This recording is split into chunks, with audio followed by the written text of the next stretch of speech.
Assalamualaikum warahmatullahi wabarakatuh. Perkenalkan, nama saya Rati Haulia Amilata. Saya di sini sebagai moderator dan di samping saya Bunga Agni Pujatma sebagai narasumber.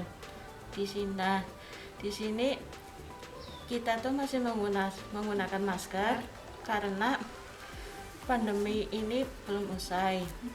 Dan kita tuh jangan lupa mencuci tangan menggunakan sabun dan menggunakan air yang mengalir, dan jangan lupa berjaga jarak ya.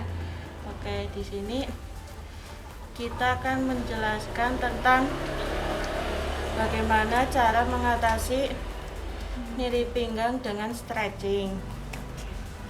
Oke, di sini sebelah saya akan menjelaskan apa itu nyeri pinggang. Oke teman-teman, di sini saya akan menjelaskan nyeri pinggang. Nyeri pinggang itu suatu keadaan atau rasa sakit yang tidak nyaman ya. Jadi di sini setiap orang mempunyai rasa ambang nyeri yang berbeda nih. Nah, di sini ada pengertian fase nyeri, ada dua. Yang pertama itu ada fase nyeri akut dan kronik. Nah, apa sih itu nyeri fase akut? Nah, fase nyeri akut itu dikatakan apabila kita merasakan nyeri muncul tiba-tiba nih dan pertama kalinya. Nah, dalam waktu 2 kali 24 jam itu dikatakan fase akut. Nah, yang kedua itu ada fase kronik. Ya. Jadi dikatakan fase kronik itu apabila lebih dari 2 kali 24 jam. Nah, dalam waktu kemungkinan 3 bulan lebih deh. Ya, penyakitnya itu serta jadi kita sudah pernah mengalami nyeri lagi terus sembuh muncul lagi tuh. Jadi kita kemungkinan penyakit itu bakal kambuh lagi. Jika terus menerus seperti itu. Nah, selanjutnya tanda gejala penyebabnya nih. Nah, penyebabnya itu karena cedera otot atau ligamen, adanya robekan di tulang belakang. Jadi itu menyebabkan sehingga menjadi ketegangan otot. Nah, kenapa sih kita terjadi ketegangan otot? Nah, itu yang pertama itu kalian nih waktu terakhir melakukan aktivitas paling berat itu apa sih yang menyebabkan nyeri pinggang? Nah, itu kalian inget-inget deh. Kayak seperti mencuci. Sambil biasanya Rati mencucinya sambil duduk atau duduk berdiri atau duduk jongkok? Biasanya sih duduk jongkok. Iya. Nah, itu bisa menyebabkan nyeri pinggang juga loh teman-teman. Nah, seperti itu sehingga itu otot menjadi tegang gitu. Tapi nggak apa-apa, jangan khawatir karena cuma masalahnya ketegangan otot itu biasanya bisa pulih kembali kok setelah istirahat kayak gitu. Nah, yang kedua itu ada tenis otot. Nah, jadi kayak saraf terjepit gitu loh. Jadi adanya kelainan tulang di tulang belakang. Jadi adanya pergeseran tulang. Jadi tanda gejalanya itu seperti kayak rasa kesemutan, terus kram juga di bagian pinggang, terus menjalar sampai ke paha, lutut, sampai ke kaki juga. Dan ada juga yang sampai sulit berjalan, juga sulit untuk tidur juga. Nah, gitu. Nah, setelah itu biasanya rasa nyeri pinggang itu terjadi pada kita seperti mengangkat beban dalam keadaan waktu yang lama kayak gitu. Berarti jangan terlalu lama-lama gitu ya Mbak, mengangkat Iya. barangnya. Jadi kayak gitu bisa menyebabkan nyeri pinggang juga loh teman-teman. Nah, nah jadi itu tergantung kita juga aktivitas yang membuat kita menjadi nyeri pinggang juga kayak gitu. Nah, seperti itu teman-teman. Oh ya Mbak, kita kan sebagai peran fisioterapi nih, cara mengatasinya tuh gimana ya Mbak? Cara mengatasi kasus nyeri pinggang ini, Mm-mm. saya sebagai mahasiswa fisioterapi dalam hal ini untuk mengembalikan, tujuannya untuk mengembalikan dan mengatasi kasus nyeri pinggang ini. Seperti dalam fisioterapi itu memperbaiki dan memperbaiki keterbatasan gerak, terus memperbaiki aktivitas fungsional, terus juga mengatasi impairment dalam tubuh kita. Nah, selanjutnya kita terus ada pemeriksaan fisik tuh, pemeriksaan fisik seperti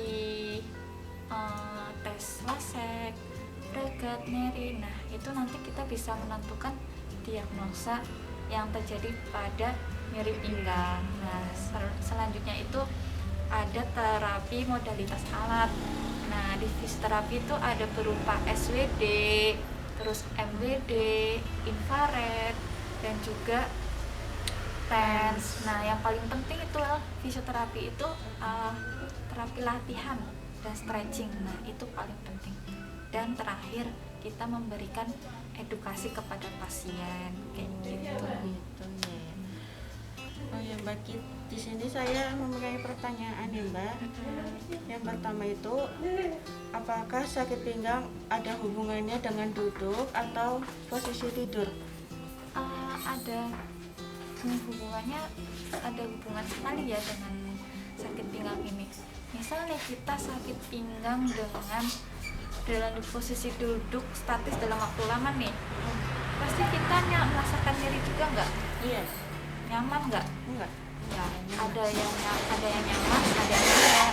Seperti itu, sangat berhubungan sekali dengan tulang belakang kita. Oke. Terus ini benar nggak sih Mbak, sakit pinggang itu bisa disembuhkan dengan pengobatan pijat? Sebenarnya ada benarnya, ada tidaknya ya teman-teman. Jadi benarnya itu di fisioterapi ada teknik mode terapi masas. Jadi ada tekniknya juga terapi masas. Itu ada gerakan friction, elevate, vibrasi, dan tapotemen. Nah, itu setiap gerakan teknik itu mempunyai tujuan masing-masing. Jadi tujuan masas itu untuk merelaksasi otot-otot kita. Jadi nyeri pinggang itu boleh kok. Nah, katakan nggak bolehnya itu ketika kita pemijatan di pinggang bagian depan, karena itu loh, karena bagian organ kita kan ada di depan tuh. Ya, seperti perut, ada ginjal, terus usus, ada usus besar, ada usus kecil. Nah, kita tidak boleh melakukan pemijatan di situ. Dan juga kalau ada luka, ada pembengkakan, itu tidak boleh juga loh. Nah, seperti itu teman-teman. Jadi boleh aja kok kita melakukan pemijatan di area yang boleh dipijat, seperti itu. Oke. Pertanyaan selanjutnya ya Mbak, ini apakah nyeri pinggang bawah bisa dicegah atau dikurangi dengan melakukan stretching? Bisa dong, karena stretching itu untuk meningkatkan sirkulasi darah kita, terus untuk mengurangi cedera otot, dan juga untuk meningkatkan metabolisme tubuh kita menjadi lebih efektif, kayak lebih lebih pemulurannya itu lebih kuat, jadi penguatan ototnya juga lebih kuat kayak gitu. Terus selanjutnya ya Mbak, di sini sakit pinggang dan nyeri tulang belakang itu ada berkaitannya enggak?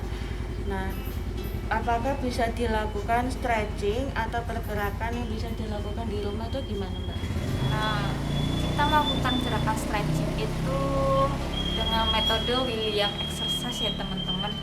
Nah, saya tunjukkan videonya, latihannya seperti ini teman-teman. Latihan gerakan pertama, pelvic tilting. Posisi pasien tidur terlentang dengan kedua keni fleksi dan kaki datar di atas lantai. Datarkan punggung bawah melawan bed atau lantai tanpa kedua tungkai mendorong ke bawah. Kemudian pertahankan 5-10 detik.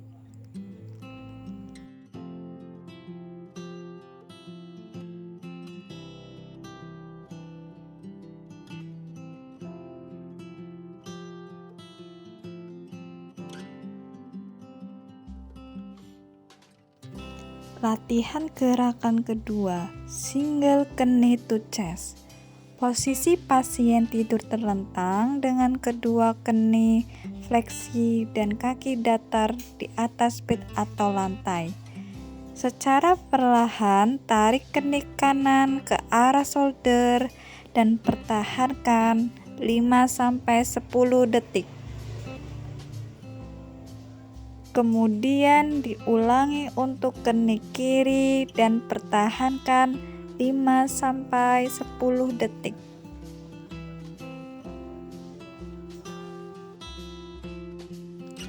Latihan gerakan 3, double knee to chest. Mulai dengan latihan sebelumnya, latihan kedua dengan posisi pasien yang sama. Tarik keni kanan dan kiri keduanya ke dada, kemudian pertahankan 5-10 detik dan dapat diikuti dengan fleksi kepala. Latihan gerakan 4, partial sit up. Sama dengan gerakan pertama, angkat kepala dan shoulder, pertahankan 5-10 detik.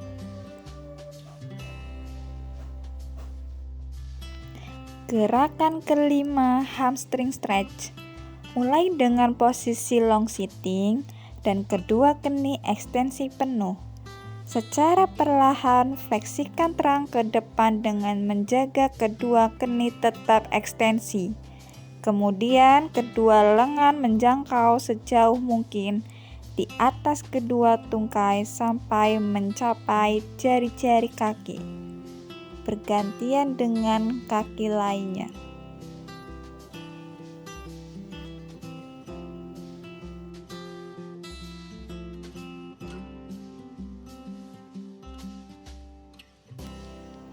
Latihan gerakan 6, hip flexor stretch. Letakkan satu kaki di depan dengan fleksi keni dan satu kaki di belakang dengan keni dipertahankan lurus. Fleksikan terang ke depan sampai keni kontak dengan lipatan aksila atau ketiak. Ulangi dengan kaki yang lain.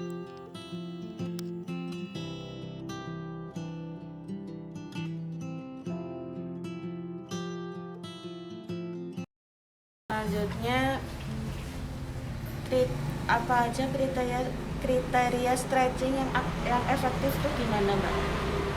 Yang efektif tuh, kita sebelum melakukan stretching, kita melakukan pemanasan dulu selama 5 menit. Tujuannya agar untuk ototnya kita lebih rileks aja gitu, juga nggak menjadi tegang banget gitu. Terus kita stretching itu yang baik itu 2 minggu sekali, terus waktu pengulangan 2-3 pengulangan seperti itu. Terus selanjutnya ya, Mbak, nah kita kan sudah melakukan stretching tuh. Apakah ada gerakan tahapan selanjutnya atau gerakan yang lainnya gitu? Ada dong gerakan stretching yang sering banget nih, terutama gerakan yang kita nyeri pinggang tuh, terutama pada perempuan. Biasanya kan nyeri haid itu bagian pinggang belakang. Nah itu bisa banget melakukan stretching. Pertama tuh kita duduk, gerakan duduk biasa tawaruk seperti ini, lalu kita kedua tangan kita ke depan lurus, lalu badan kita sujud. Nah, ditarik pengurat selama 5 detik. Nah, itu tujuannya untuk menguatkan otot pinggang sama otot bagian pantat dan paha seperti itu. Terus selanjutnya boleh nggak Mbak kita mengetahui bahwa penyakit ini berbahaya ke masyarakat? Mereka kan belum tahu penyakit berbahaya itu, tetapi mereka melakukan kegiatan stretching itu gimana Mbak?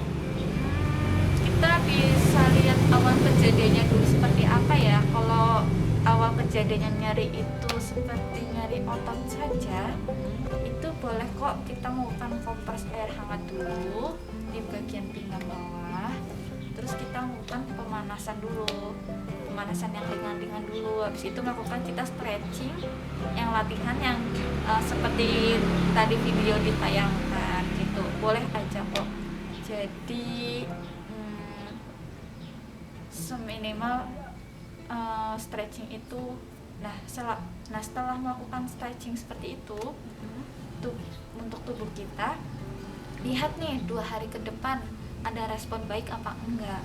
Nah, kalau 2 hari ke depan nggak ada respon baik, berarti kita harus pergi ke dokter karena ada masalah yang serius di bagian pinggang kita gitu.